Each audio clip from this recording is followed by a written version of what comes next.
7 febroary rabesianaka mpampianatra evanjelistra ary mpitandrina irabetrena na rabesianaka. Ny 7 febroary 1749 no naterahany.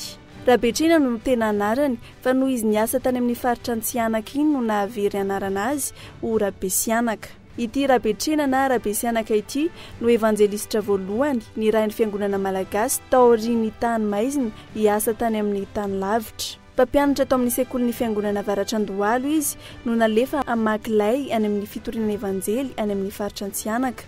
I rabesianaka irery no nidina tany Antsianaka ny 17 Jona 1799 mba hijery sy hamaritra ireo atao. Ny volana Desambra 1799 no niakatra tao Antananarivo indray izy nanampy ireo misionera nanao ny heviteny Matio. Niverina tany Antsianaka izy niaraka tamin'ny vady aman-janany ny 18 Jolay 1799. Niasa 2 taona tany izy ka ny taona 1799 dia niakatra tao Antananarivo izy niditra tao amin'ny kolejy fiofanana ho mpitandrina. Nahavita be teo amin'ny asa fitoriana raha ity olo-malaza ity. Efa nitandrina tao Ankadibehivavy Antananarivo izy ary isan'ireo nandray anjara tamin'ny fanjikanan'ny Baiboly amin'ny teny malagasy.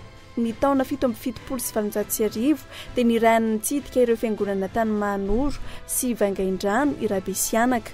Nalefa ny fanjakana hiasa tany Anorotsangana lasa gobernora. Niasa tao amin'ny kompania tany Madirovalo izy ary mbola nipetraka taona maro tany Marovoay. Teo amin'ny 20 taona no nodimandry ity evanjelistra nanana ny toerany teo amin'ny tantaran'ny fiangonana ity ny 18 septambra 1799.